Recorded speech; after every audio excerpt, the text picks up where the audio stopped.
देखिए भाई, आज आपका टाट का लेक्चर चलेगा।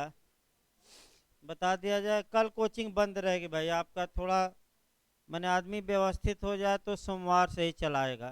मैंने सोमवार से कोई डिस्टरबेंस नहीं रहेगा। अभी आपका देख ही रहे हैं, कुछ डिस्टरबेंस है व्यक्तिगत आपका। इसलिए भाई सुबह वाला भी डिस्टर्ब चल रहा है, शाम वाला भी। लेकिन कल डिस्टरबेंस समाप्त हो जाएगा तो उसके बाद सोमवार से रेगुलर आपका जो व्यवस्था है उस अनुसार चलेगा। तो कल भाई आपका क्लास ऑफ रहेगा, सुबह भी बंद रहेगा, शाम को भी। अब इंग्लिश जो लोग पढ़ते हैं अपना सर से पूछ लेंगे, अगर सर चाहे तो भाई कल वो भी बंद कर दें, क्योंकि उन्हीं की क्लास केवल रहेगी 7 से 8। अब सर से आप लोग पूछ लीजिएगा भाई, जो इंग्लिश पढ़ते हैं, अगर सर बंद कर दें तो कोई दिक्कत नहीं है। लेकिन सुबह से आपका और क्लासें ऑफ रहेंगी, जीएस का और सब। देखिए, आपका टाट में एक नया चैप्टर शुरू किया जाए जहां से आपका क्वेश्चन ज़्यादा बनता है, और वह हम शुरू कर रहे हैं आपका जनरल एक्सेप्शन या साधारण अपवाद या साधारण बचाव। निकाल लीजिए, होगा चैप्टर। देखिए पेज नंबर है ना, दीजिए हम बताएं किस पेज पे है। पेज नंबर 11 निकाल लीजिए भाई, जो नोट्स आपको मिला है। पेज नंबर आपका 11 निकालना है। नहीं, पेज नंबर 11 पर है। देखिए, आपका जनरल एक्सेप्शन या साधारण अपवाद या साधारण बचाव होता क्या है, इसको जब भी पढ़िए आपका दो एंगल से पढ़िए, एक आपराधिक मामलों में और एक सिविल मामलों में। यानी कि आपका दो एंगल से मैं भी पढ़ाऊंगा, और जो भी पढ़ाया जाएगा आपका अपकृत या टाट में तो पढ़ाया ही जाएगा। आपका इसी के साथ आईपीसी यानी कि इंडियन पेनल कोड में क्या इसके बारे में व्यवस्था है, दोनों हम साथ साथ चलते रहेंगे। इसका फायदा ये होगा कि आपका अपकृत भी पूरी तरह तैयार हो जाएगा, और उसी के साथ साथ कौन तैयार हो जाएगा, आईपीसी। दोनों तैयार हो जाएगा साथ में। आइए आपका जनरल एक्सेप्शन से शुरू किया जाए।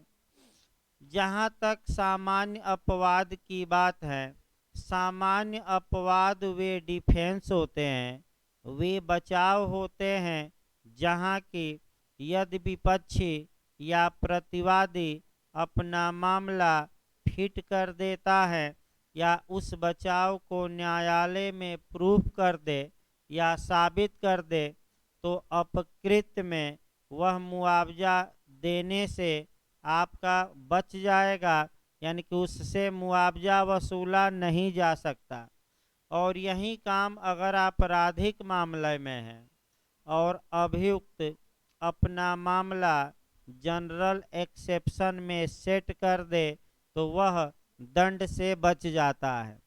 यानी कि सामान्य अपवाद वे प्रतिरक्षाएं हैं, वे बचाव है, वे डिफेंस है जहाँ की प्रतिवादी जिसे कि जहाँ की प्रतिवादी यदि इन बचावों को प्रूफ कर दे, कोर्ट में साबित कर देता है, तो वह उत्तरदायी नहीं होता। यानी कि सिविल मामलों में तो सबसे पहले आपका क्रिमिनल मामलों में हम देखते हैं, और तब सिविल मामलों में आएंगे, क्योंकि पहले वो कोरिलेशन क्या किया जाए, निपटा दिया जाए। एक और पहले समझ लीजिए, बचाव दो प्रकार के होते हैं।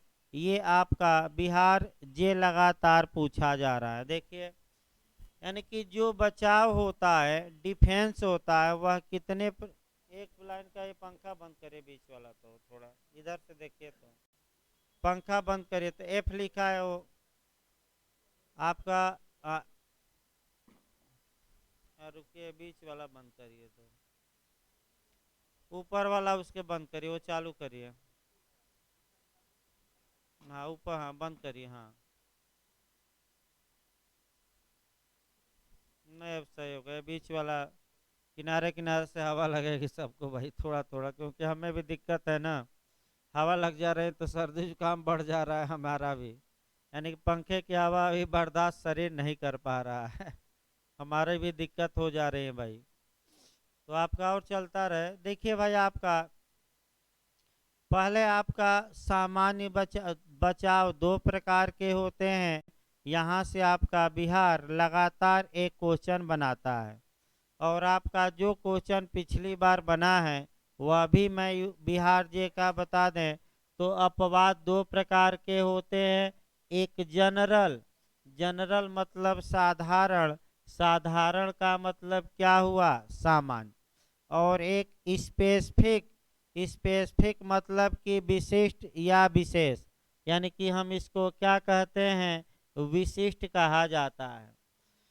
फिर आप कवर करिए भाई, अगर वह बचाव सामान्य बचाव है तो जितने टार्ट आपको हम पढ़ाएंगे, यानी कि जितने अपकृत्य हम पढ़ाएंगे, सभी अपकृत्यों में वह डिफेंस या बचाव मान्य होगा और प्रतिवादी अपना बचाव ले सकेगा।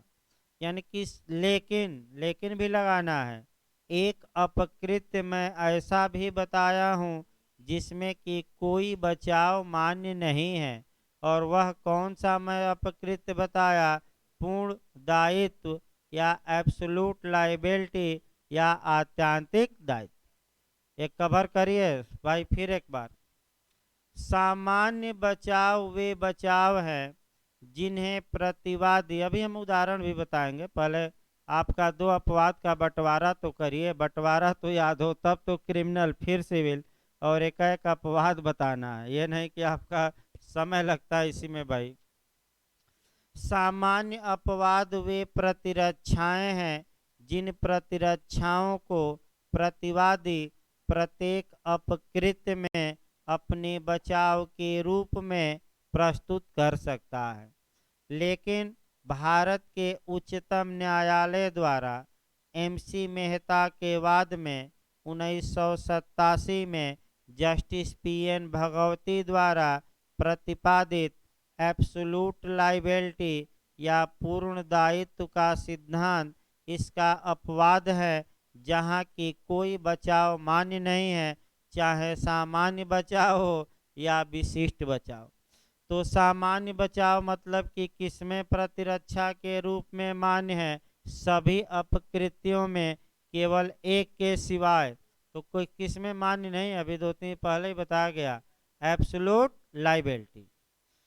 दूसरा देखिए भाई, विशिष्ट अपवाद।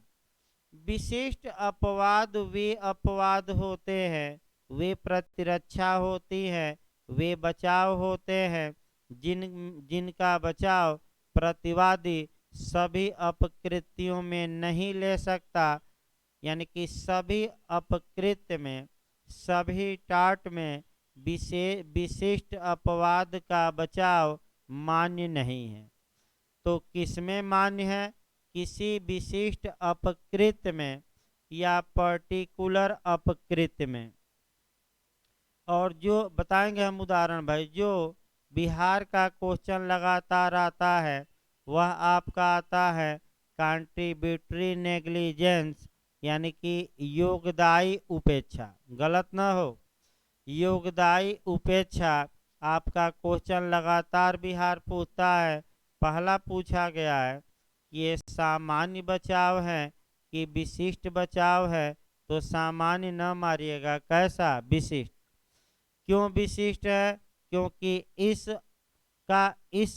का बचाव केवल और केवल नेग्लिजेंस या उपेक्षा के अपकृत्य में लिया जा सकता है, अन्यों में नहीं। तो फिर एक बार भाई दिमाग स्थिर करके एक एक लाइन जानिए, आगे हम बताएंगे। सामान्य बचाव किन अपकृत्यों में मान्य है, सभी। विशिष्ट बचाव किन अपकृत्यों में मान्य है, जिसका वह अपवाद है, सभी में नहीं।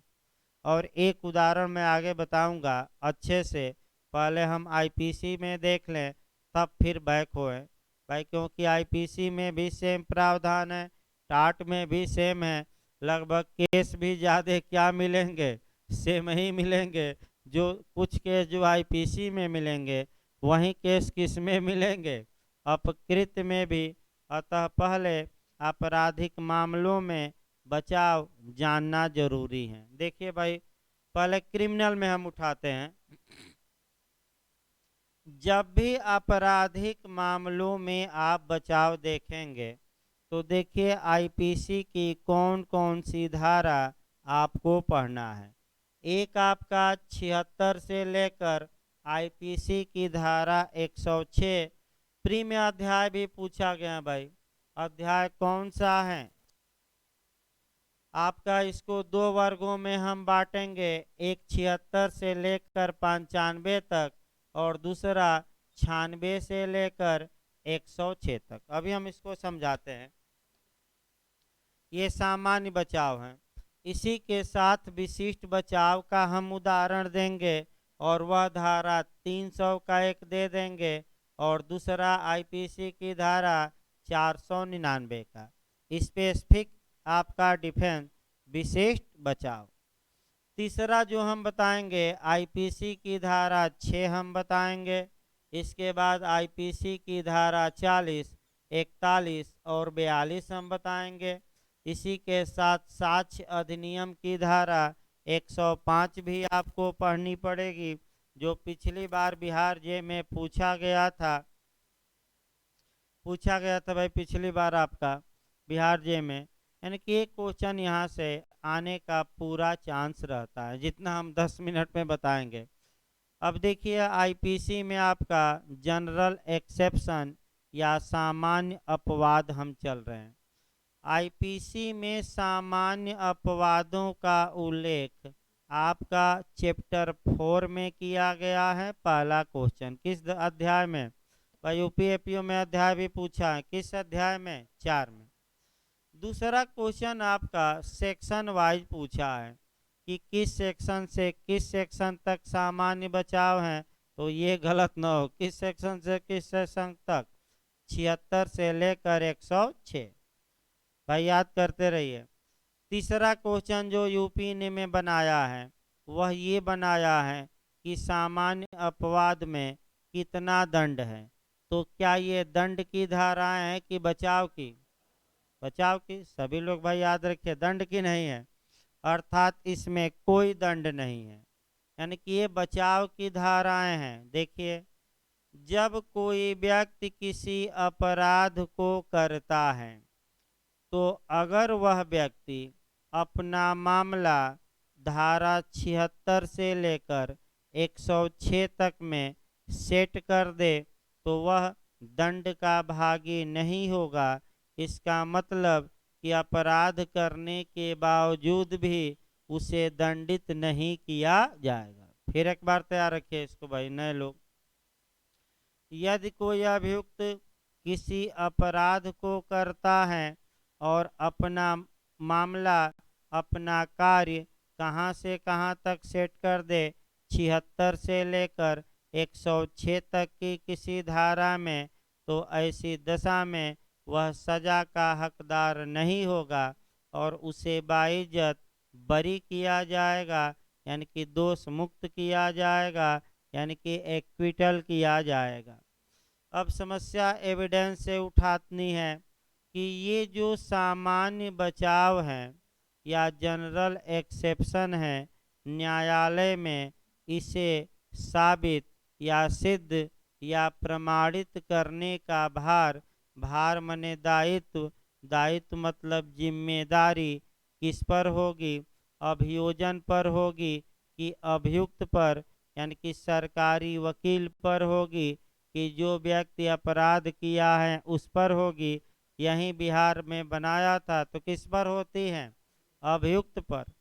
यानी कि अभियुक्त को ये साबित करना पड़ेगा बचाव के लिए कि उसका मामला 76 से लेकर 106 तक में आता है, अतः उसने अपराध तो किया लेकिन उसे क्षमा प्रदान किया जाए और उसे कोई दंड न दिया जाए। यहीं बिहार ने पूछा और साक्ष्य अधिनियम की जो धारा है वह कौन सी है जो कहती हैं कि इस बारे में, या सामान्य अपवाद को साबित करने का भार अभियुक्त पर होगा तो साक्ष्य अधिनियम की कौन सी धारा 105। भाई नए लोग एक एक पॉइंट पकड़ते रहे, दो दो बार बताया जा रहा है कॉन्सेप्ट। कौन सी धारा 105। अगला नियम बनाइए, ये भी निपट गया। देखिए आपका धारा 6 आईपीसी 40, 41 और 42, चार धारा अभी पढ़ना है। धारा 6 ये बताती हैं कि जो ये सामान्य अपवाद हैं, यानी कि धारा 76 से लेकर 106 तक, इनका बचा ये सभी अपराधों में शामिल माने जाएंगे, भले वहाँ अलग से न लिखा गया हो।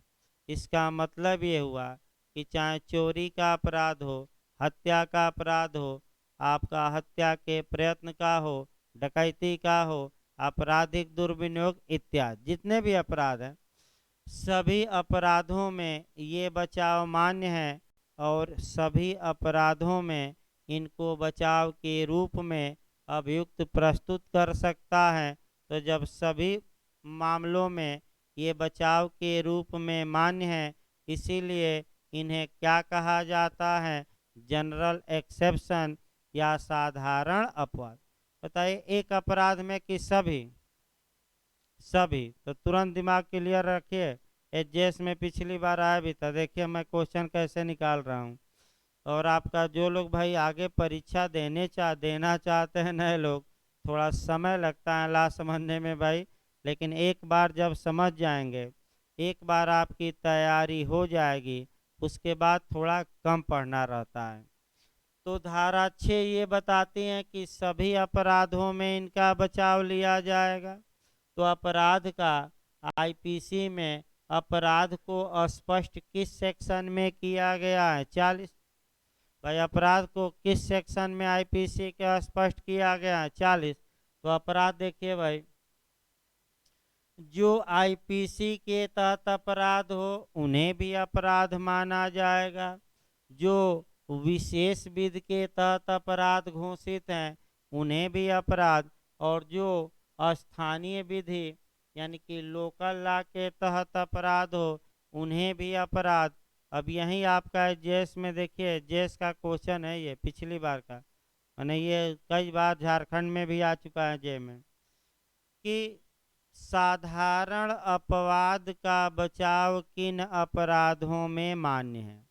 तो सभी अपराधों में, तो अपराध को कहाँ स्पष्ट किया गया आईपीसी में, 40 में। अपराध का मतलब क्या बताया गया है, जो आईपीसी के तहत अपराध हो, जो स्पेशल लॉ के तहत हो, जो लोकल लॉ के तहत हो, तो उपर्युक्त सभी दे दे। तो जो लोग इतना तोड़कर नहीं पढ़े हैं वह केवल क्या मारेंगे, आईपीसी। वो ये सोचेंगे कि ये जनरल एक्सेप्शन तो आईपीसी में दिया गया है तो केवल आईपीसी में बचाव होगा, लेकिन नहीं, आपका ऐसा नहीं है। इन साधारण अपवादों का बचाव अपराधों में लिया जाएगा और अपराध को धारा 40 स्पष्ट करती हैं। और अपराध में कौन कौन अपराध, जो आईपीसी के तहत हो, जो किस विधि के तहत, विशेष विधि, जो किस विधि के तहत, स्थानीय, और उपर्युक्त आ गया था सभी, तो क्या मार कर आएंगे, उपर्युक्त सभी। अब दो धाराएं और बची हैं, देखिए 41 और कौन सी, 42, ये भी रट कर जाना है। विशेष विधि की परिभाषा आईपीसी की धारा में 41 में और स्थानीय विधि की परिभाषा 42 में, रटते रहिए। यानी कि आपका अपराध का परिभाषा 40, विशेष विधि की परिभाषा 41 और स्थानीय विधि की परिभाषा कहाँ है, 42। ये भी याद रखना। फिर एंगल चेंज करिए। साधारण अपवाद को दो वर्गों में बांटा गया है, आपका एक 76 से लेकर 95 आईपीसी और दूसरा 96 से लेकर कहाँ तक, 106। आपका लगातार ये क्वेश्चन बनता है कि बंटवारा का आधार क्या है, ये भी कई राज्यों में क्वेश्चन आ चुका है, गलत ना हो। 76 से लेकर 95 तक में आपका इसलिए अभियुक्त को बचाव दिया जाता है क्योंकि वह एक्टस रिया करता है लेकिन मेंस रिया नहीं होती। यानी कि आपका मैक्सिम भी है कि एक्टस नॉन फैसिट रियम नाइसी मेंस सिट रिया। मात्र कार्य किसी व्यक्ति को दोषी नहीं बनाता जब तक कि उसका आशय या इरादा उस कार्य को करने का न हो। तो 76 से 95 दिमाग में बैठा लीजिए। आपराधिक कार्य अभियुक्त करता है लेकिन उसका इंटेंशन नहीं होता, अतः आशय की अनुपस्थिति के कारण, मेंसरिया न होने के कारण अभियुक्त को बचाव दे दिया जाता है। जबकि 96 से लेकर 106 तक में प्राइवेट प्रतिरक्षा है, व्यक्तिगत प्रतिरक्षा है, प्राइवेट प्रतिरक्षा है और इसमें जो डिफेंस का आधार है कार्य का जस्टिफाई होना। भाई आशा न मार दीजिएगा, ये पूछा जा क्या है कार्य का जस्टिफाई मतलब हुआ न्यायानुमोद्य। न्यायानुमोद्य मतलब उचित, उचित मतलब युक्ति युक्त। 4-5 शब्द मैं बता रहा हूँ। उचित, उचित माने युक्ति युक्त, ठीक। यानी कि अभियुक्त ये दिखाता है कि हजूर जिस परिस्थिति में मैंने अपराध किया, अगर उस परिस्थिति में कोई भी व्यक्ति होता तो वही करता जो मैंने किया। अतः मैंने अपने बचाव या समाज के बचाव में अपराध किया है, अतः हमें दंडित न किया जाए। और बिहार एपीओ में आ भी गया था, आया था बिहार एपीओ में कि शरीर की प्राइवेट प्रतिरक्षा में किस धारा के तहत मृत्यु कारित की जा सकती है 100, और संपत्ति के बचाव में मृत्यु कारित करिए 103। कौन सी धारा आई थी इस बार? 103 आई थी कि 100? 103। देखिए भाई, इसीलिए कहा जाता है कि तमाम क्वेश्चन लेक्चर में ही कवर हो जाते हैं। देखिए कई क्वेश्चन बिहार का ही निपट गया। 100 में शरीर की प्रतिरक्षा के लिए जान से किसी को मार सकते हैं, और 103 में किसके लिए? संपत्ति के बचाव में। दोनों एक आपका शरीर और क्या, ये यूपीजे में भी आया था कि किन धाराओं के तहत मृत्यु कारित की जा सकती है हमलावर की।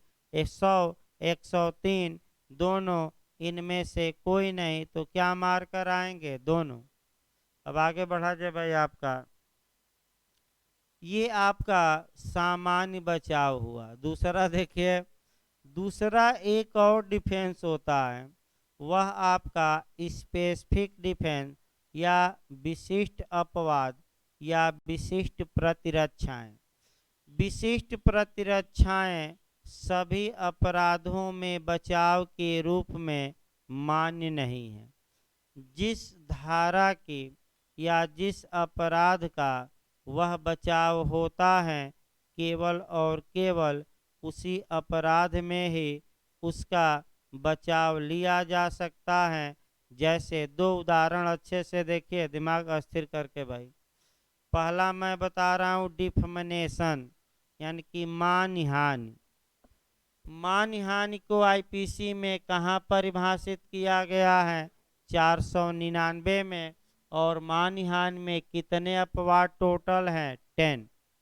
अब बताइए, इन 10 अपवादों का बचाव केवल मानहानि के अपराध में अभियुक्त लेगा कि सभी में? तो केवल मानहानि के सभी, केवल मानहानि। क्यों? क्योंकि ये जो अपवाद है ये पूरे आईपीसी के लिए नहीं है, केवल किस धारा के लिए है? केवल। हाँ, तो ये कैसे अपवाद हो गए? विशिष्ट। याद रखिए कैसे अपवाद हो गए? विशिष्ट। फिर एक बार और नया क्वेश्चन बनाइए। आपका ये पूछ सकता है कि मानहानि के अपराध में कौन बचाव लिए जा सकते हैं, तो दे देगा सामान्य बचाव 76 से। दूसरा दे देगा 499 में दिए गए 10 विशिष्ट बचाव, दोनों इनमें से कोई नहीं। तो कंसेप्ट बनाए रखिए 73 से 106 तो सभी में लिया जा सकता है, चाहे मानहानि हानि हो या कोई भी अपराध, उससे मतलब नहीं है। और ये 10 ये केवल और केवल किस में, मानहानि में। तो दोनों मार्क कराइएगा। फिर कंसेप्ट बनाइए 76 से 106 का बचाव तो सभी अपराधों में, चाहे कोई भी अपराध हो। लेकिन ये 10 जो अपवाद हैं केवल किस में, मानहानि।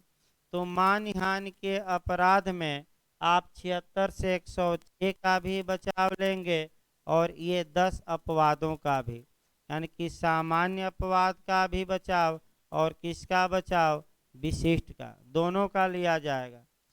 आइए 300 का लास्ट देखा जाए, तब आपका अपकृत मैच देखा जाए। भाई देखिए आईपीसी की धारा 300 में आपका हत्या परिभाषित है, मर्डर जिसे आप लोग कहते हैं। 300 में मर्डर परिभाषित है। सतर्क आपको ये रहना है कि कोई व्यक्ति अगर हत्या किया है तो वह, पहला नियम ये आया कि वह अपना बचाव 76 से लेकर 106 तक में कहीं भी सेट कर सकता है। क्यों? क्योंकि ये तो जनरल एक्सेप्शन है और सभी अपराधों में क्या है, मान्य। लेकिन धारा 300 में भी 5 एक्सेप्शन है। आप देखिएगा जाकर कितने अपवाद हैं, 5। इन 5 अपवादों का बचाव सभी अपराधों में नहीं, केवल और केवल मर्डर यानी कि हत्या में लिया जा सकता है। तो फिर एक बार कॉन्सेप्ट लास्ट में भाई आईपीसी में जिन अपवादों का बचाव केवल किसी विशिष्ट अपराध में ही लिया जा सकता है, उन्हें विशिष्ट बचाव, विशिष्ट अपवाद, और जिनका बचाव सभी अपराधों में, उन्हें हम क्या कहेंगे, सामान्य अपवाद। तो भाई विशिष्ट और सामान्य दोनों का बचाव लिया जा सकता है, याद रखिए। अब आइए दूसरा नियम देखा जाए भाई। अब अपकृत में आप बैक होइए। अपकृत में अब शुरू किया जाए और आपका कौन अपवाद है और कौन नहीं है, थोड़ा सतर्क होकर देखिएगा। देखिए पहले तो एक आपका मुकदमा दायर करा जाए और इसी उदाहरण पर हमेशा चलना है। ए ने बी को क्षति पहुंचाई थी, यानी कि ए ने बी का घर जला दिया था, घर जला दिया था। अब ऐसी दशा में बी ए के खिलाफ मुकदमा करके और क्या वसूलना चाहता है, मुआवजा। तो बी मुकदमा करेगा, तो जो मुकदमा करता है उसे प्लेंटिफ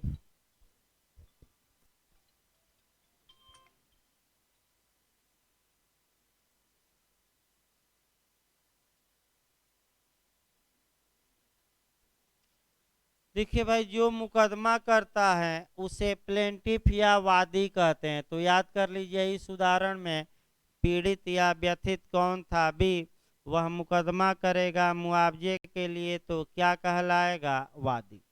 और जो दोष किया है वह कौन है, ए। उसे क्या बनाया जाएगा, डिफेंडेंट यानी कि प्रतिवादी। यानी कि मुआवजा की मांग वादी किया, किसके खिलाफ, प्रतिवादी। अब देखिए आपराधिक मामलों में एक लाइन फिर देखिए। आपराधिक मामलों में जब अभियुक्त के खिलाफ मुकदमा होता है तो अभियुक्त अपना बचाव ले सकता है, या तो सामान्य या विशिष्ट।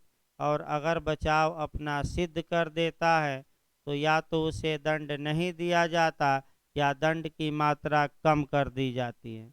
ये हमेशा जरूरी नहीं है कि आपका हमेशा बचाव मिले। जैसे 300 में है, 5 अपवाद में आ गया तो अपराध छोटा हो जाएगा। वो अलग बात है कि उतना आप डिटेल में चलना संभव नहीं है फिलहाल आईपीसी में।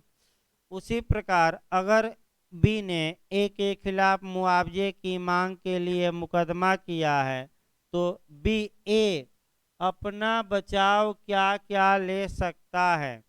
अगर ए अपना मामला बचाव में सेट कर देता है तो ए मुआवजा देने से बच जाएगा और वादी एक पाई भी मुआवजा वसूल नहीं सकेगा। यही तो आपराधिक मामलों में होता था। अगर ए के खिलाफ आपराधिक मुकदमा चलाया जाता और ए अपना मामला 76 से लेकर आईपीसी कहाँ तक सेट कर देता 106, तो यह बचाव का हकदार होता कि दंड का? बचाव का। उसी प्रकार अपकृत में देखिए भाई, चूंकि अपकृत सिविल रंग है, यहाँ दंड देने की कोई बात नहीं, यहाँ क्या वसूलना है। तो ए मुआवजा देगा कि मुआवजा नहीं देगा। अगर अपना मामला सामान्य अपवाद में सेट कर दिया या साबित कर दिया तो मुआवजा देगा कि नहीं देगा? नहीं देगा। अर्थात इसका मतलब ये हुआ कि ए अपना बचाव लेगा और मुआवजा देने से बच जाएगा और वादी कुछ भी नहीं पा पाएगा। ये जनरल एक्सेप्शन किस में अब चलना है? अपकृत में। तो आइए पहला चला जाए आपका, एक एक करके चला जाए भाई। पहले बाल्यावस्था देखा जाए। भाई देखिए, आपका अलग से कहीं लिख भी लीजिए भाई, शॉर्टकट में लिखेंगे तो नोट्स में है, लेकिन आपका बाल्यावस्था या चाइल्डहुड देखिए आपका नोट्स में भी होगा, कोई ये नहीं है। हाँ, बाल्यावस्था किस पेज पर है? 12 नंबर पेज पर दाहिने बगल है भाई, छाँट छाँट कर पढ़ाया जा रहा है। पहले बाल्यावस्था ही देखा जाए। चलिए, आपका बालकों के प्रति जो कानून है वो देखिए। और बिहार कई बार ये रिपीट किया है और गलत ना हो भाई। चाइल्डहुड या लड़कपन या बालकपन या शिशु का जो कार्य है, क्या वह अपकृत में बचाव का हकदार होगा कि नहीं? इसका मतलब पहले समझिए। अगर 2 साल के लड़के ने, पहले कॉन्सेप्ट बनाइए, अभी ना उसको पढ़िए नोट्स को, पहले कॉन्सेप्ट बनाइए अपकृत में, फिर हम आईपीसी में बैक होंगे। सिविल मामलों में क्या नियम है? बिहार 2-3 बार रिपीट किया है, गलत ना हो, क्योंकि आईपीसी और आपका टाट में अंतर आएगा। फिर एक बार याद करिए। बाल्यावस्था अपकृत विधि में कोई बचाव नहीं है। एक लाइन बस, अगर पूछे बचाव है कि नहीं तो क्या मारेंगे? बचाव नहीं है। चाहे 2 साल का बच्चा अपकृत किया हो, 5 साल का किया हो, 7 साल से कम का किया हो, 8 साल का किया हो, 12 साल का किया हो, आपका 9 साल का किया हो, 16 साल का किया हो, कोई मतलब नहीं है।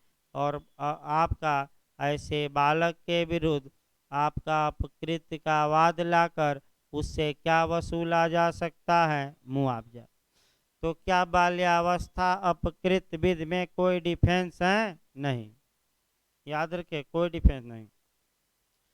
अब देखिए, जहाँ तक बाल्यावस्था की बात है, आपका बालक अपकृत विधि के तहत कब, माने बालक के खिलाफ मुकदमा करके मुआवजा वसूला जा सकता है? तो थोड़ा सतर्क रहना अब सीपीसी में।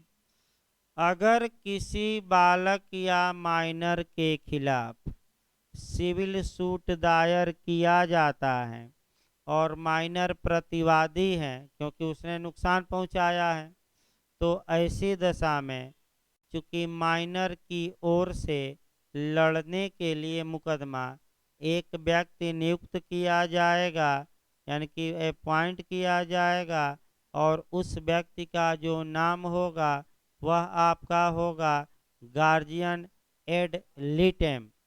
गार्जियन एड लिटेम या वादार्थ संरक्षक। फिर एक उदाहरण देखिए भाई, नए लोगों को समझना है थोड़ा, क्योंकि आपका टेक्निकल थोड़ा चल रहा है। देखिए ध्यान से, एक उदाहरण देखिए। बी ने ए के प्रति अपकृत किया और बी जब अपकृत किया तो कितने साल का था? 6 वर्ष का। तो अपकृत विधि ये कहती है कि ए इस बालक के खिलाफ सिविल वाद लाकर और बालक से क्षतिपूर्ति या डैमेजेज वसूल करने का हकदार होगा। अगर बी ये कहे कि मैं बालक था अतः मेरा कार्य क्षम किया जाए, मैं कोई मुआवजा नहीं दूंगा, तो अपकृत में लड़कपन बालकपन कोई बचाव नहीं है, दायी होगा।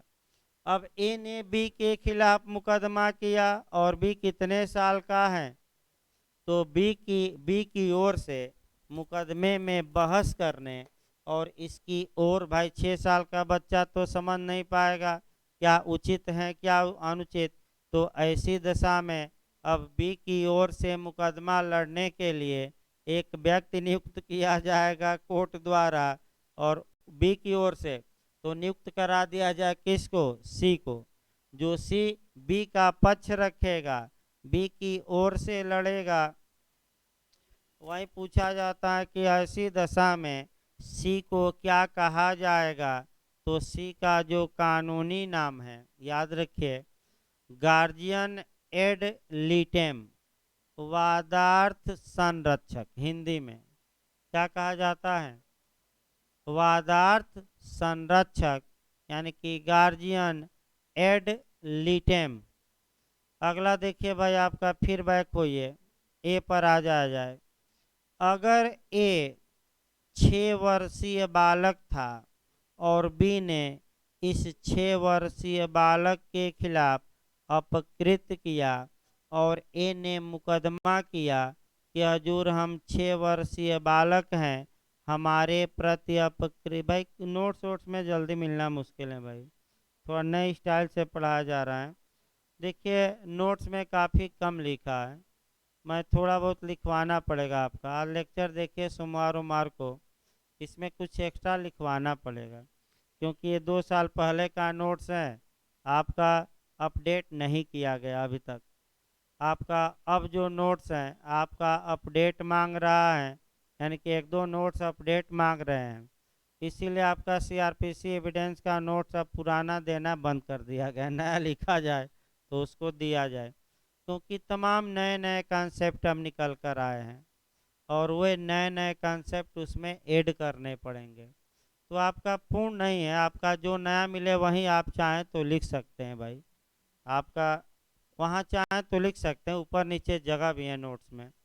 फिर एक बार कॉन्सेप्ट बनाइए भाई आपका, अगर ए के प्रति अपकृत किया गया और ए मान लीजिए कि 6 वर्षीय बालक हैं और ए ने मुकदमा किया, तो 6 वर्षीय बालक ना समझ होता है, अपना पक्ष अच्छे से रख पाएगा कि नहीं, नहीं रख पाएगा, तो वादी की ओर से, यानी कि अब ए की ओर से जो व्यक्ति मुकदमा लड़ने के लिए ए पॉइंट होगा उसको हम दूसरा नाम देंगे नेक्स्ट फ्रेंड, यानी कि वाद मित्र, याद रखिए।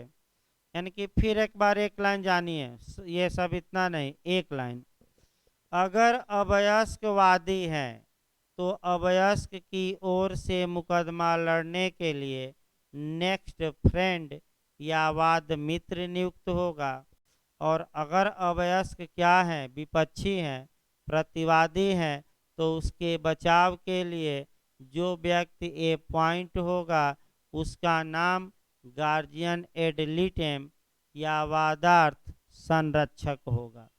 यानी कि वादी हैं तो वाद मित्र और विपक्षी हैं तो वादार्थ संरक्षक। बस एक लाइन याद रखिए, इतना जो बताया गया भले भूल जाए, एक लाइन अभी याद रखना है। आगे बढ़ा जाए भाई आपका, आपने देख लिया कि भाई बाल्यावस्था कोई बचाव नहीं है। अब ये है कि आपका बालक से भी मुआवजा अपकृत में वसूला जा सकता है। जब भी लिखिए कम से कम आपराधिक मामला एक लाइन जरूर को रिलेट कर दीजिएगा।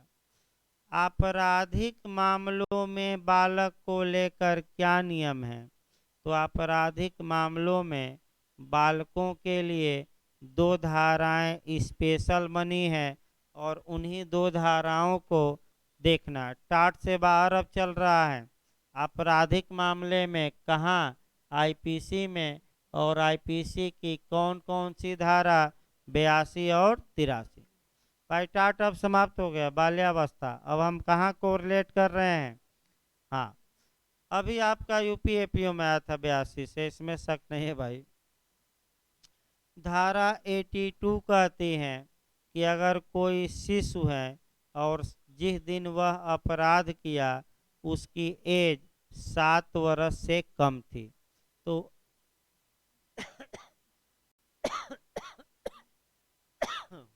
ऐसी दशा में ऐसे शिशु का कार्य अपराध नहीं माना जाएगा, यानी कि ऐसा शिशु आपराधिक मामले में किसी भी अपराध के लिए सजा नहीं पाएगा।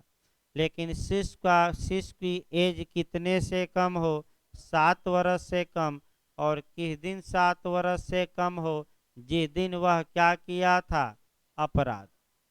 किसी अपराध के लिए सजा नहीं पाएगा, मात्र यह तथ्य कि वह अपराध करते समय 7 वर्ष से क्या था है जिसकी नीचे।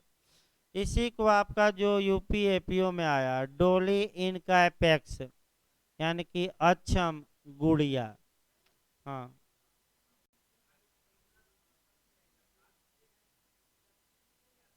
नहीं, जिस दिन अपराध किया है आईपीसी में, जिस दिन अपराध किया है, अगर उसकी एज 7 वर्ष से कम है तो वह बचाव का, पूर्ण बचाव का हकदार होगा, और वह आपका डोली इनकैपेक्स माना जाएगा, अपराध करने में अक्षम, और कोई तर्क किसी का काम नहीं आएगा। हाँ, देखिए आपका, इसलिए मैंने आप ये पूछ रहे हैं क्योंकि कई कानूनों में अंतर है, ये सही बात है। सीआरपीसी की धारा बता रहा हूँ भाई, वो बता दे रहा हूँ, 2-3 धाराएं। सीआरपीसी की धारा 27 में आपका ये प्रावधान है कि बालक जिस तारीख को न्यायालय में हाजिर होता है तो उस तारीख को उसकी एज 16 साल से कम हो, अपराध करने की तारीख से नहीं। लेकिन आईपीसी भिन्न नियम बनाती है। आईपीसी हाजिर होना नहीं, बल्कि किस तारीख को, अपराध करने की तारीख को देखती है। और बालकों के मामले में बता दिया जाए कि अब धारा 27 सीआरपीसी काम नहीं करती, क्योंकि भारत की संसद ने जुनाइल जस्टिस एक्ट, यानी कि किशोर न्याय अधिनियम 2015 बनाया है, और वहां अपराध करने की डेट पर बालक की आयु की गणना की जाएगी, हाजिर होने के डेट पर नहीं। किस तारीख को देखा जाएगा, जिस दिन वह क्या किया, ऑफेंस।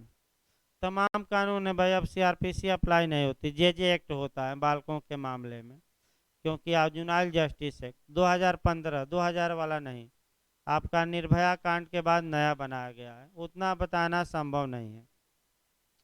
यानी कि पूर्ण उन्मुक्ति आपका बालक का है, 7 वर्ष से कम। 83 देखिए, धारा 83 आईपीसी बताती है कि अगर बालक की एज अपराध करते समय 7 वर्ष से अधिक किंतु 12 वर्ष से क्या है, कम है, तो अगर वह समझदार है तो सजा पाएगा, और अगर समझदार नहीं है तो बचाव का क्या होगा, हकदार। तो ऐसी गुड़िया को, ऐसे बालक को अक्षम गुड़िया नहीं कहा जाता, सक्षम कहा जाता है। डोली कैपेक्स, अभी ये नहीं पूछा गया है, डोली कैपेक्स किस धारा में है, तो आईपीसी 83 में डोली कैपेक्स, याद रखिएगा। हाँ, सक्षम गुड़िया कितना साल का, 7 साल से ऊपर किंतु 12 से क्या कम। कौन सी धारा, आईपीसी 83। अब देखिए भाई, ये आपका पहला बचाव निकल गया, आपका बाल्यावस्था। दूसरा देखिए बचाव, दूसरा बचाव है तुच्छ कार्य। आइए तुच्छ कार्य देखा जाए भाई। जहां तक तुच्छ कार्य या छोटे कार्य, ध्यान से देखिए भाई, अपकृत विधि में जो तुच्छ कार्य हैं या किसी व्यक्ति ने छोटा कार्य किया है और उसके कारण वादी को क्षति हुई है, तो वादी यह कह सकता है कि हजूर हमारा कार्य बहुत तुच्छ था, अतः ऐसी दशा में नहीं, प्रतिवादी यह कह सकता है, वादी नहीं भाई, कौन, प्रतिवादी यह कह सकता है कि हजूर हमारा कार्य बहुत तुच्छ था और ऐसी दशा में आपका कोई भी सामान्य आदमी ऐसे कार्य के लिए हमारे खिलाफ मुकदमा नहीं करता। अब आइए दो चार तुच्छ कार्य टाट में दिखाइए भाई, लिख पढ़ना, 2 ही लाइन है, 3 लाइन। तुच्छ कार्य, छोटे कार्य, लेकिन 2-3 उदाहरण देखने हैं। देखिए, मान लीजिए कि एक व्यक्ति का आम का पेड़ है और एक आम गिरा है। एक व्यक्ति एक आम छोटा उठा लिया, वास्तव में ये चोरी किया, या आम को कुचल दिया पैर से तो रिष्टि किया, इसमें कोई शक नहीं कानूनी भाषा में। या आपका धमकी देकर आम उठा लिया तो लूट किया, और 5 व्यक्ति यही कार्य कर दिए धमकी देकर तो डकैती। एक आम की डकैती हो गई, आम की भी डकैती हो सकती है। या देखिए दूसरा, पत्ती पर आ जाइए। एक एक आम की पेड़ की पत्ती गिरी है, एक व्यक्ति उठा लिया बिना मने आपका पेड़ के मालिक की सहमत से, तो क्या कोई सामान्य आदमी एक पत्ती के लिए मुकदमा करेगा चोरी का? नहीं।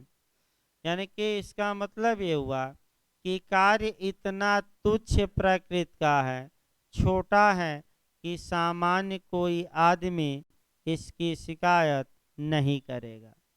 तो ऐसे मामलों में प्रतिवादी बचाव का हकदार होगा और तुच्छ कार्यों के लिए उसकी जिम्मेदारी होगी कि नहीं? नहीं होगी। क्यों? क्योंकि सिद्धांत भी पढ़ना है, डिमिनिमस लेक्स, आपका देखिए लेक्स क्यूरेट, देखिए याद नहीं आ रहा है, देखना पड़ेगा भाई। हाँ अभी उसको बता देंगे भाई, देखिए अब निकालना पड़ेगा किताब। आपका मैक्सिम हाँ, पिछली बार भाई पूछा गया था आपका, इसके पहले वाले में जे में आपका आईपीसी अभी उठाते हैं तो बताते हैं। देखिए आपका विधि तुच्छ कार्यों पर ध्यान नहीं देती। इस सिद्धांत के आधार पर प्रतिवादी बचाव का क्या होगा? हकदार। अब थोड़ा इसी को आप आपराधिक, सिविल मामला समाप्त हो गया। आपराधिक मामलों में देखिए भाई, आपराधिक मामलों में थोड़ा गवर्न करिए। 10 मिनट रेस्ट ले लीजिए भाई, थोड़ा गला सूख रहा है क्योंकि आज भाग दौड़ ज़्यादा रही। तो 10 मिनट बाद आपका टाठ ही पढ़ाते हैं। आपका 2-3 और अपवाद समाप्त कर देते हैं, छोटे छोटे अपवाद आज 7-6-7 निकाल दिया जाए ताकि और 1-2 दिन में समाप्त ही हो जाए। देखिए आपका सामान्य अपवाद में भाई आपका ये तुच्छ कार्य बताया जा रहा था, और तुच्छ कार्य में आपको जो बताया गया वह ये बताया गया कि विधि तुच्छ कार्यों पर ध्यान नहीं देती। अगर प्रतिवादी ने तुच्छ कार्य अपकृत्य में किया है और वादी उसके लिए मुआवजा की मांग करता है तो मुआवजा नहीं दिया जाएगा और प्रतिवादी अपना बचाव ले लेगा, क्या दिखाकर कि ये बहुत छोटा कार्य था और कार्य ऐसा है कि कोई भी समझदार आदमी, यानी कि कोई भी रीजनेबल मैन इस कार्य के लिए कोई मुआवजे की मांग नहीं करता। और 1-2 मैं उदाहरण भी बताया था, एक आम वाला, एक पत्ता वाला, एक बेर वाला ले सकते हैं, तमाम उदाहरण हैं। देखिए ऐसा ही बचाव। अब आपराधिक में आइए, टाट समाप्त हो गया, 4-4 लाइन का है, बड़े आपका 3-4 पढ़ना है।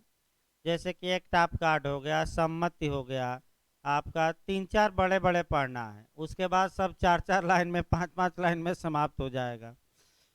आपराधिक मामलों में भी तुच्छ कार्यों को बचाव के रूप में मान्यता दी गई है और आईपीसी की धारा 95 तुच्छ कार्य को बचाव देती है अगर अभियुक्त ने तुच्छ कार्य किया था, अर्थात ऐसा कार्य किया था जिसकी शिकायत सामान्य बुद्धि वाला कोई व्यक्ति नहीं कर सकता।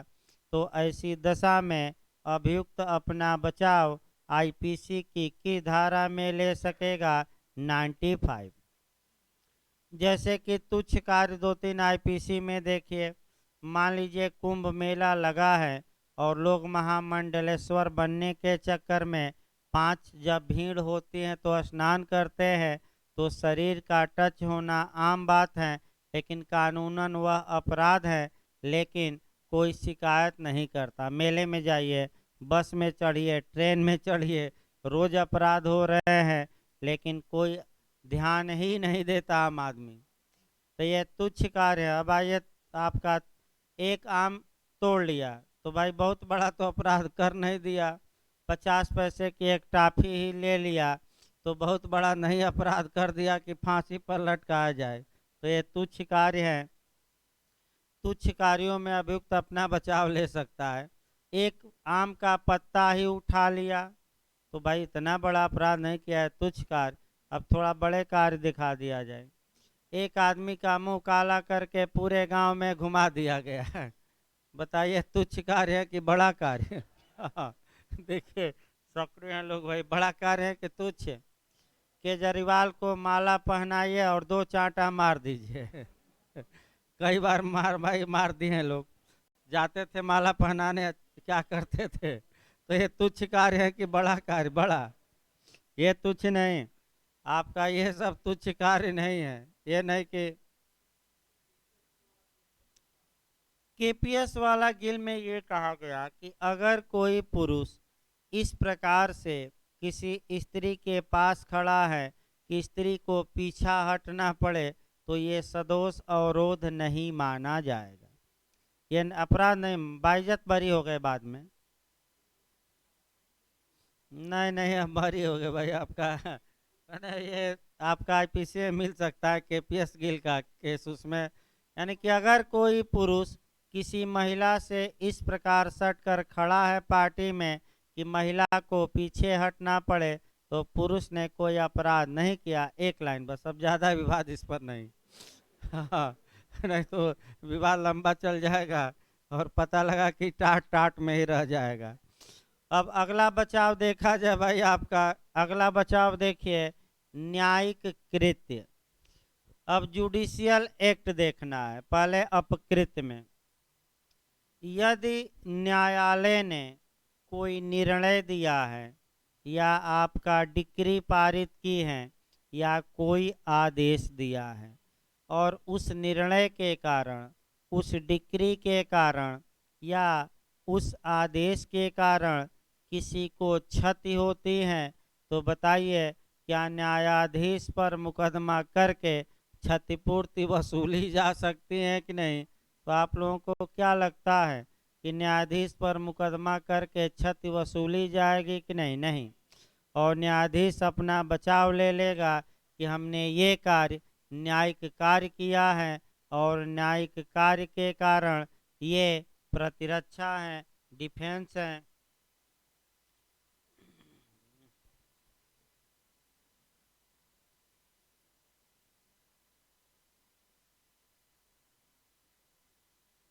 यानी कि न्यायिक कार्य किया है तो न्यायिक कार्य बचाव है कि नहीं है?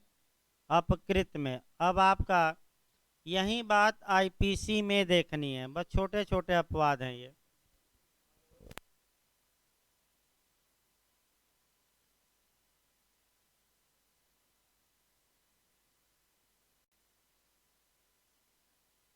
अब आइए न्यायिक कार्य को आईपीसी में देखा जाए। आईपीसी में क्या नियम है? तो आईपीसी के, हाँ, या आईपीसी में पूछा जाता है भाई, उसको ऐड कर लीजिएगा सेक्शन। आईपीसी की धारा 77 जुडिशियल एक्ट को या न्यायिक कार्य को बचाव के रूप में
देखिए आपका न्यायिक कार्य आईपीसी में भी पूछा जाता है, अच्छा आपका बनता है क्वेश्चन।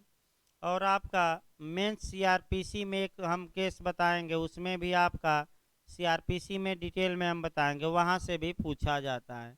और अंग्रेज एक कानून बनाकर चले गए, न्यायिक अधिकारी संरक्षण अधिनियम 1850, वो भी कानून आज भी लागू है और न्यायिक अधिकारियों को पूरी तरह प्रोटेक्शन प्रदान करता है।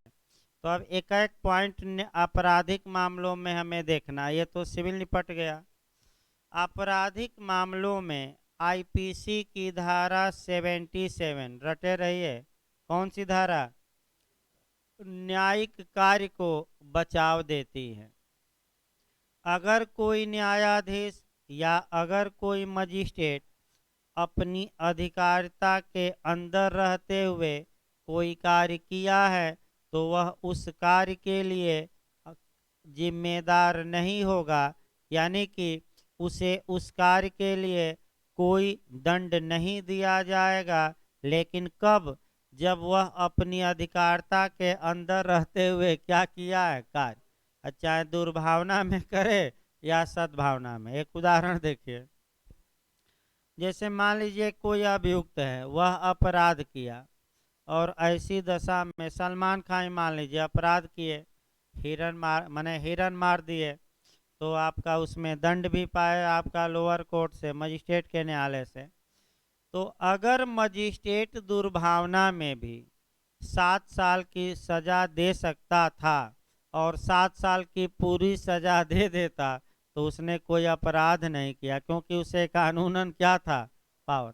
वो अलग बात है कि 5 साल का ही दिया, ये मांग कर रहे थे कि कम दिया जाए, लेकिन आपका अधिक सजा दे सकता था। अगर दे देता, कितना साल का? 7 साल, चाहे सद्भावना में या दुर्भावना में, तो मजिस्ट्रेट कोई अपराध नहीं करता और उसके खिलाफ मुकदमा भी होता तो आईपीसी की कौन सी धारा का बचाव लेता? 77, यानी कि 77। एक काम और मैंने जानना है, अगर वह अपनी अधिकारिता से बाहर चला गया, इसका मतलब ये हुआ कि जितना पावर उसे था, अगर उस पावर का वह वायलेशन करके दंड दिया या कार्य किया तो इसका क्या परिणाम होगा? यहाँ आपका सतर्क रहना है। अगर किसी न्यायाधीश या मजिस्ट्रेट ने, इसको कहा जाता है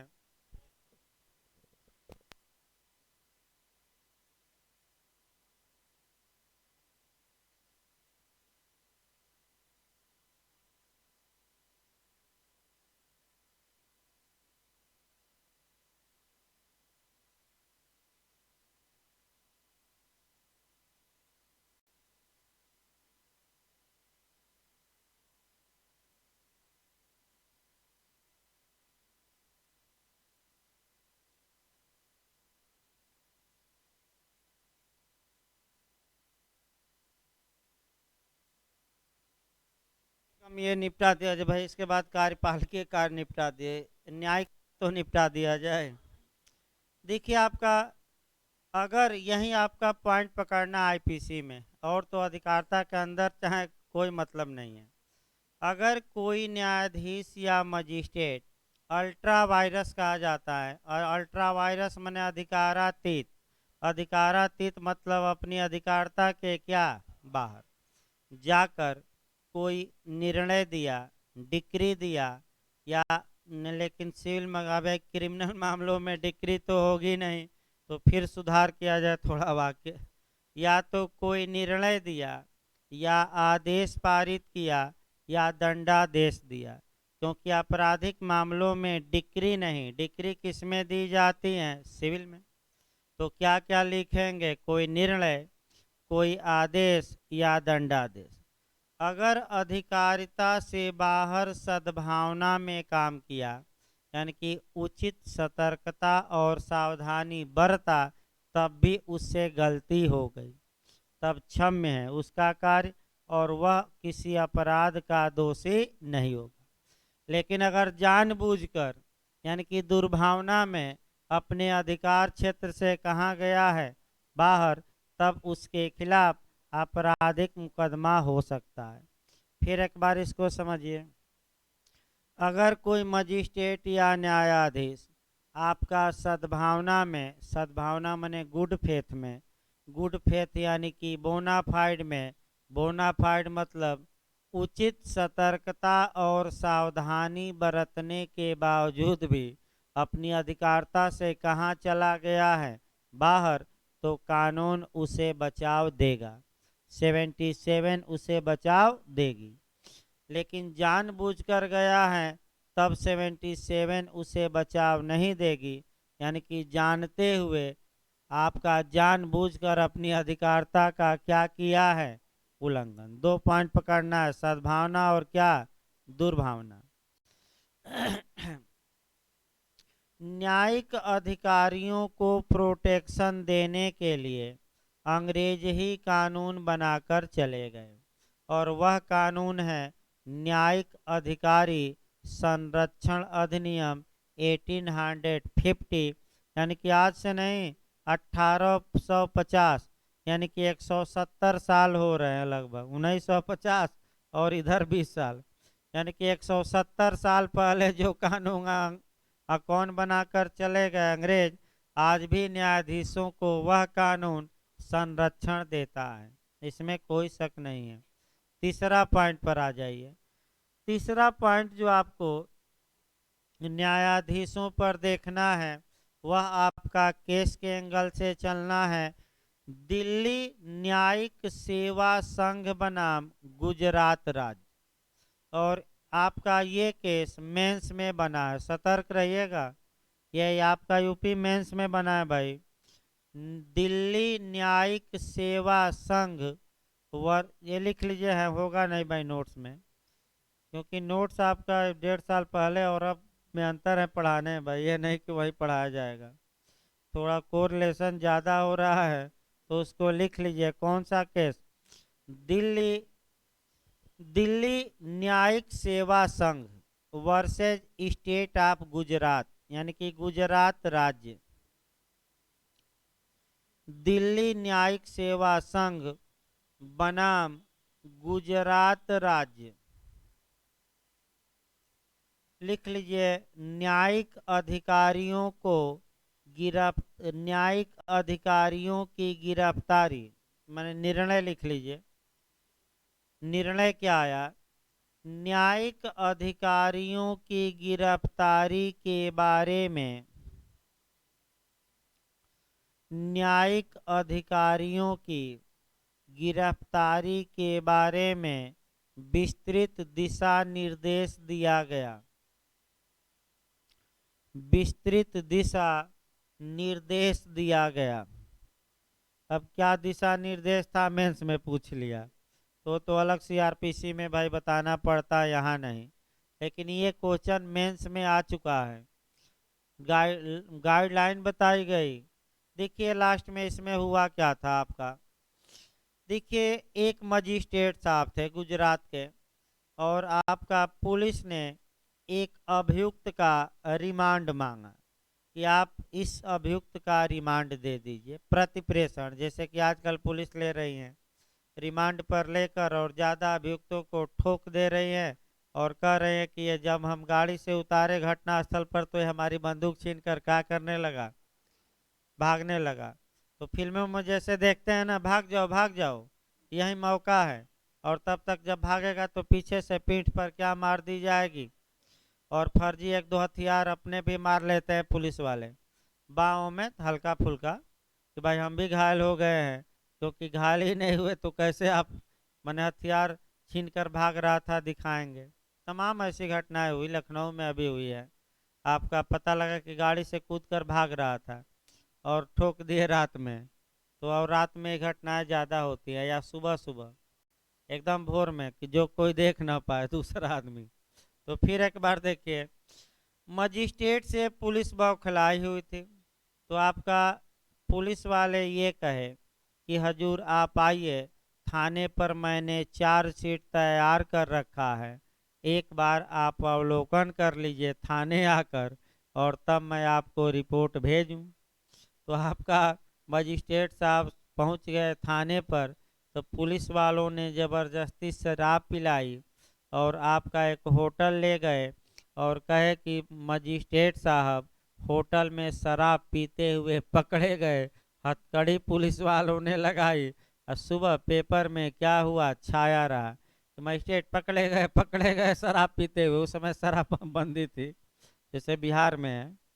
तत्पश्चात आपका पूरे देश के वकील एकजुट हो गए। देखिए भाई, बात ना करिए भाई, पूरे देश के वकील एकजुट हुए और जब न्यायपालिका पर अटैक हुआ तो पूरे देश के वकीलों ने हड़ताल कर दी।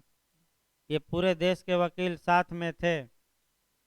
और तत्पश्चात दिल्ली न्यायिक सेवा संघ ने, यानी कि जो मजिस्ट्रेटों का संघ है, उसने सुप्रीम कोर्ट में एक याचिका दायर की आर्टिकल 32 के तहत और मांग की कि हजूर इन पुलिस वालों को अवमानना में दंडित किया जाए और आपका कुछ हमें भी प्रोटेक्शन दीजिए, नहीं तो ऐसे ही न्यायिक अधिकारियों को लोग क्या करेंगे भाई, उठाते रहेंगे, जेल में डालते रहेंगे। तो पुलिस वाले देखिए क्या कह रहे थे कि हजूर इस मामले में गुजरात में हमारे ऊपर मुकदमा दर्ज है, तो अवमानना की कार्रवाई क्यों, क्योंकि ये तो आर्टिकल 20 के खंड 2 का वायलेशन होगा। एक ही अपराध के लिए हम 2 बार दंडित होंगे।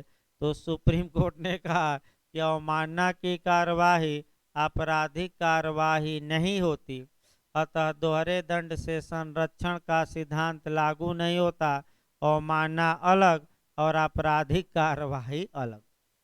दूसरा तर्क पुलिस वालों ने उठाया कि हजूर हमने मजिस्ट्रेट की अवमानना अगर की है तो मजिस्ट्रेट दंड दे, आप कौन होते हैं दंड देने वाले। तो सुप्रीम कोर्ट ने कहा कि हम इनके फादर हैं, संरक्षक हैं। मैंने फादर मैंने, अब संरक्षक को फादर हटा दीजिए शब्द, ये नहीं कि गार्जियन है। और मुझे और सुप्रीम कोर्ट को अपने अवमान और अपने अधीनस्थ न्यायालयों के अवमान के लिए दंड देने की शक्ति प्राप्त है। और सब पुलिस वालों को 6-6 माह अवमानना के लिए सजा दी गई जेल की।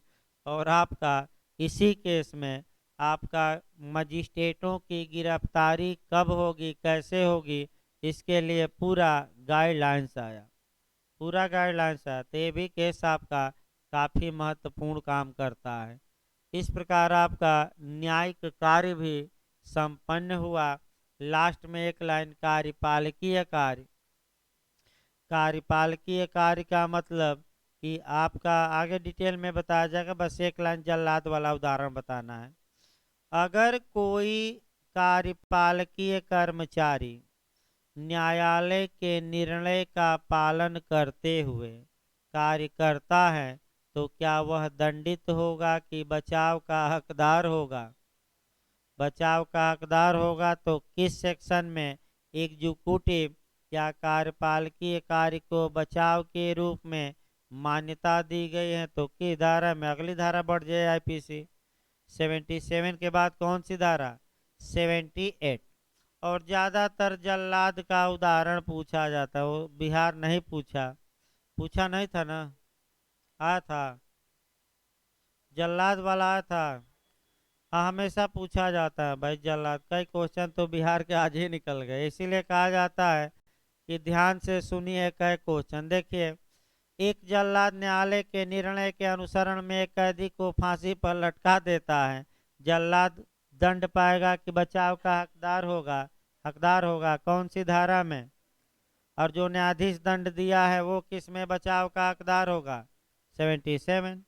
तो न्यायिक कार्य की धारा में बचाव आईपीसी 77 और कार्यपालकीय कार्य 78, यानी कि न्यायिक कार्य 77 और कार्यपालकीय कार्य 78। तो न्यायाधीश बच जाएंगे 77 में और जल्लाद